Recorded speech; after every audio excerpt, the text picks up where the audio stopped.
बात है, एक गांव में जग्गू नाम का एक लड़का अपनी दादी माँ के साथ रहता था। जग्गू बचपन से ही अनाथ था, इसीलिए उसकी दादी माँ उससे बहुत प्यार करती थी। मगर उसके लाड़ प्यार ने जग्गू को थोड़ा ज्यादा ही बिगाड़ के रख दिया था।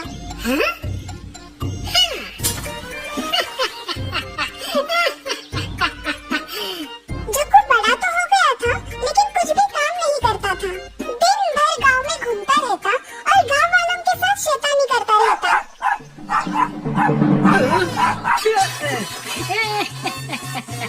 हर नए दिन कोई ना कोई आदमी दादी माँ के पास जग्गू की शिकायत लेके आता था। अब तो दादी माँ भी जग्गू की इन हरकतों से परेशान हो गई थी।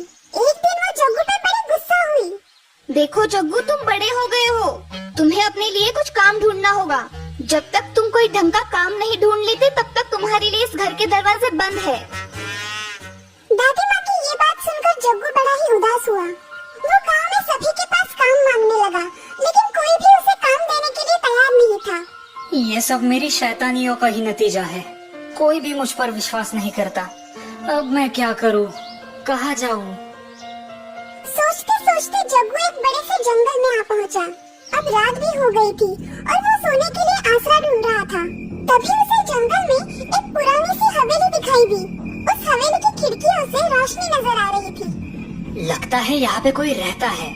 आज की रात यहीं पे रुकता हूँ। अरे वाह, इतना सारा खाना! लेकिन यहाँ पे तो कोई भी नहीं रहता है। फिर इतना सारा खाना क्यों? खैर, इसके बारे में बाद में सोचेंगे। पहले कुछ खा लेता हूँ। बड़ी जोरों की भूख लगी है। जग्गू ने भरपेट खाना खाया और फिर बाजू के एक कमरे में जाके वो सो गया। आधी रात को अचानक उसकी नींद खुल गई। उसके कानों पर हंसने की कुछ आवाजें पड़ रही थी। जग्गू चुपचाप अपने बिस्तर से उठा और बाहर आया। उसने देखा कि उसी खाने की मेज पर अब बहुत सारे डरावने भूत बैठे हैं जो खाना खा रहे हैं। वाह, मजा आ गया। जब से ये जादुई टोपी मिली है, हम लोगों की खाने की चिंता ही मिट गई है। और नहीं तो क्या, रोज रोज इंसानों को डरा धमका कर उनसे खाना वसूल करना मुश्किल होता जा रहा है। वैसे भी इस घने जंगल में लोग कभी कभार ही आते हैं। अरे देखो तो, मुझे तो किसी इंसान की गंध आ रही है। अरे अब जल्दी से खाना खाओ, हमें चुड़ैल का नाच भी तो देखने जाना है। मगर याद रहे, उस चुड़ैल को पता नहीं लगना चाहिए कि उसकी ये जादुई टोपी हम लोगों ने चुरा ली है। जादुई टोपी? वरना वो हमें कच्चा चबा जाएगी। सभी भूत खाना खा के निकल जाते हैं। अब जग्गू उस मेज के पास आता है। वो देखता है कि वहाँ पे एक लंबी सी टोपी रखी हुई है। वो उस टोपी को उठाता है। बोलिए जनाब, मैं आपकी क्या खिदमत कर सकती हूँ? हाँ, तुम तो बोल भी सकती हो। हाँ जनाब, मैं जिसके हाथ में हूँ वही मेरा मालिक है। बोलिए, मैं आपकी क्या सेवा करूँ? क्या आपको गोलगप्पे खाने हैं या फिर वड़ा पाव, या आप जलेबियाँ खाना पसंद करेंगे? मुझे खाने की चीज नहीं चाहिए। तुम इसके अलावा और क्या करामत कर सकती हो? मुझे ये सवाल आज तक किसी ने नहीं पूछा। जनाब, जो भी मुझे पहनेगा वो लोगों की नजरों से गायब हो जाएगा।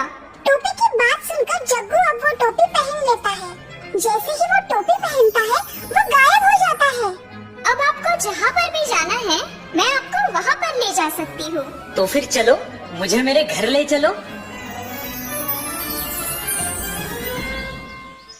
जग्गू अपनी दादी माँ को पूरा किस्सा सुनाता है और जादुई टोपी की करामत दिखाता है। यहाँ दूसरी ओर भूत चुड़ैल का नाच देखकर घर लौट आते हैं। उन्हें पता चलता है कि जादुई टोपी गायब है। वे गुस्सा हो जाते हैं और टोपी को ढूंढने बाहर निकल पड़ते हैं।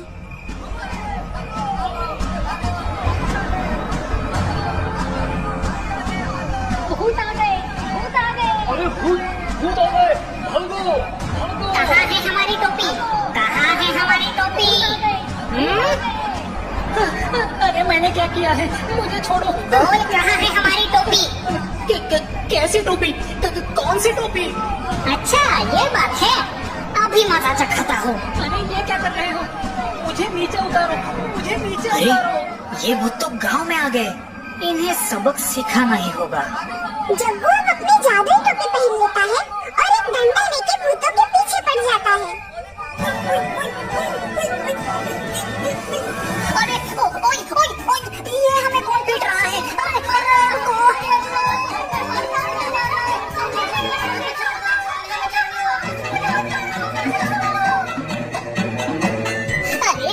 भाई तुम, और हमें क्यों पीट रहे हो?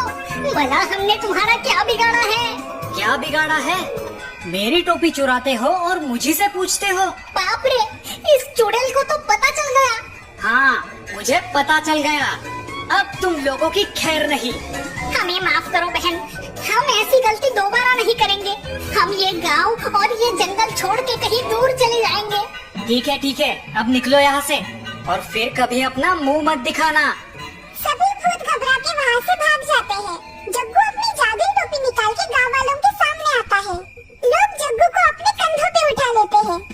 जग्गू दादा की जय हो, जग्गू दादा की जय हो, जग्गू दादा की जय हो, जग्गू दादा की जय हो, जग्गू दादा की जय हो। मुझे खुशी है कि अब मैं एक अच्छे मालिक की निगरानी में हूँ। अब सब कुछ अच्छा ही होगा।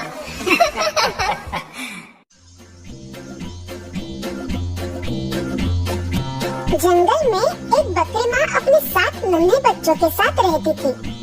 वो उन्हें बड़े लाड प्यार से पाल पोस रही थी। बकरी रोज अपने नन्हों के लिए खाना लाने दूर जंगल जाती थी।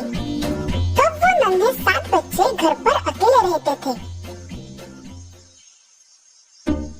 एक दिन अचानक जंगल के एक दुष्ट भेड़िए को बकरी के उन 7 बच्चों के बारे में पता चलता है।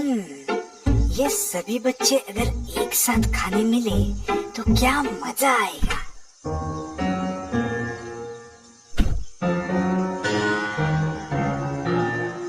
सुनो, कुछ सामान लाने के लिए मैं बाजार जा रही हूँ।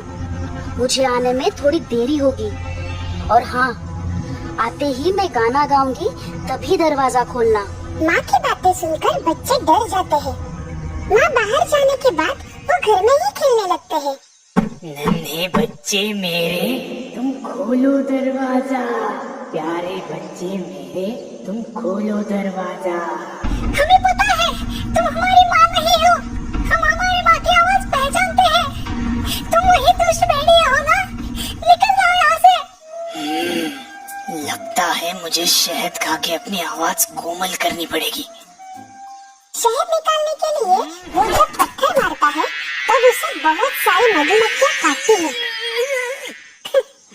मूर्ख भेड़िए को ऐसे लगता है जैसे शहद खाने से उसकी आवाज तुरंत कोमल हो जाएगी।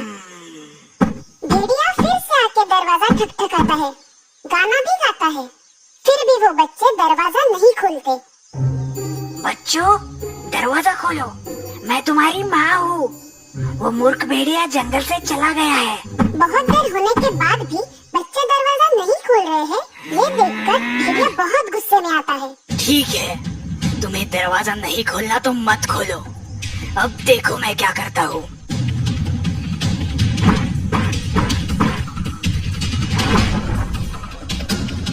दरवाजा टूटने के बाद भेड़िए का वो डरावना रूप देखकर सब नन्हे बच्चे डर जाते हैं। सब यहाँ बाहर छुपने की कोशिश करते हैं। उनमें से सबसे छोटी बकरी एक बड़ी सी घड़ी में छुप जाती है। क्या तुम मेरे साथ लुका छुपी खेलना चाहते हो? तुमने मुझे बहुत सताया है। तुम सबको मैं मस्त पका कर खाने वाला हूँ। फिर पेट में खेलना लुका छुपी। भेड़िया एक एक करके सभी नन्ही बकरियों को ढूंढ ढूंढ कर निकालता है और बोरी में डालकर ले जाता है। बस वो घड़ी में छुपी हुई नन्ही बकरी बच जाती है। माँ बकरी बाजार से आने के बाद दरवाजा खुला देखते ही भागकर अंदर आती है। बिखरा हुआ सामान और जमीन पर भेड़िए के पैरों के निशान देखकर वो डर जाती है। बच्चों की याद में रोने लगती है। माँ, वो भेड़िया मेरे सारे बहन भाइयों को लेके गया। तभी बकरी माँ नन्ही बकरी को साथ लेकर जंगल की ओर निकल पड़ती है। क्या तुम्हें उस दुष्ट भेड़िए का घर मालूम है? बकरी चुपके से भेड़िए का घर झांकती है। बकरी का बच्चा बोरी देखकर अपनी माँ को बताता है, माँ, वो देखो, उसी में बांध कर रखा है सबको। इतना सारा खाना पकाने के लिए मुझे और लकड़ियाँ चाहिए। जैसे ही भेड़िया बाहर जाता है, वो नन्ही बकरी और माँ अपने परिवार को छुड़ाने के लिए अंदर जाते हैं और भेड़िया आने से पहले उस बोरी में पत्थर डालकर वहीं छुप जाते हैं। कुछ ही देर में भेड़िया वापस आता है। बोरी को दूर से ही देखकर अपने काम में लग जाता है। अब इस भेड़िए को अच्छा सबक सिखाते हैं।